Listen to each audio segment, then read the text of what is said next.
नमस्कार, बहुत स्वागत है आपका। आप देख रहे हैं स्वराज एक्सप्रेस। मैं हूं आपके साथ राघवेंद्र। बुलेटिन की शुरुआत करते हैं एक बड़ी खबर के साथ, और यह खबर अंबिकापुर से है, जहां न्यायालय को बम से उड़ाने की धमकी दी गई है। कोर्ट के आधिकारिक मेल पर यह धमकी भरा मेल प्राप्त हुआ, जिसमें न्यायालय को बम से उड़ाने की धमकी दी गई है। धमकी के बाद अब न्यायालय परिसर में हाई अलर्ट जारी कर दिया गया है।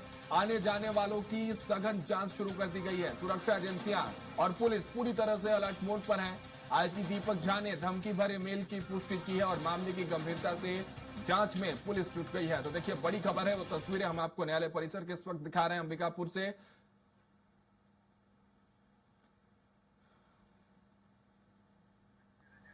हमारे सहयोगी संजय रजक अंबिकापुर से जुड़ रहे हैं। संजय, देखिए, ये कोई नई बात नहीं है, एक प्रचलन में ये चीजें आ गई हैं, मेल और मेल पर इस तरह की धमकियां।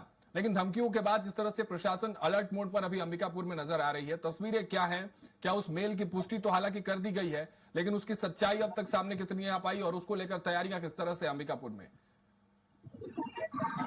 राघवेंद्र जी, बता दूंगा कि जिला एवं सत्र न्यायालय अंबिकापुर में उस वक्त हंगामा मच गया जब न्यायालय के अधिकारिक मेल पे एक ईमेल प्राप्त हुआ और उसमें जिला एवं सत्र न्यायालय अंबिकापुर को बम से उड़ाने की धमकी दी गई।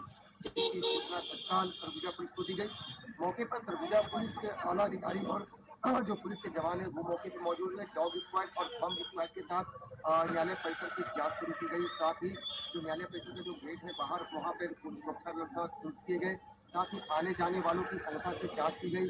साथ ही गाड़ियों की डिक्की और जो लोग न्यायालय परिसर में आ रहे हैं उनके साथ साथ झोले एवं बैग की तलाशी ली जा रही है। सुरक्षा को लेकर के सरगुजा पुलिस खासा इंतजाम किए हुए है और लगातार इसकी जांच की जा रही है। सुबह से ही न्यायालय परिसर में सरगुजा पुलिस डॉग स्क्वाड और बम स्क्वाड के साथ मौके पर पहुंची है और चप्पे चप्पे की जांच की जा रही है। बताया जा रहा है कि अंबिकापुर के बाद जगदलपुर में भी यह मामला सामने आया है, जहां ईमेल से जानकारी मिलने के बाद वहां भी न्यायालय परिसर को बम चलाने की कोशिश की गई।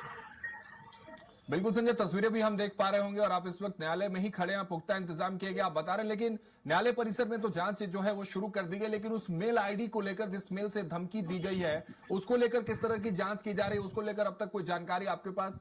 जी बिल्कुल, राघवेंद्र जी, जिस टाइम जब न्यायालय परिसर के ऑफिसर मेल पे एक मेल प्राप्त हुआ, उसके बाद इसकी जानकारी सरगुजा पुलिस को दी गई। तत्काल जिले के जो एसपी हैं राजेश अग्रवाल, वो और साइबर सेल की जो टीम है वो तत्काल मौके पर पहुंची है और ईमेल कहां से आया है और किसके द्वारा धमकी भरा मेल भेजा गया है, इसकी जांच शुरू कर दी गई है। और बताया जा रहा है कि इसमें तफ्तीश की जाएगी और मेल भेजने वालों की पहचान की जाएगी। चलिए, बहुत बहुत शुक्रिया संजय, वहां नजर बनाए रखिए। हालांकि जांच तो अब शुरू कर दी गई है, आने जाने वाले लोगों पर ध्यान दिया जा रहा है।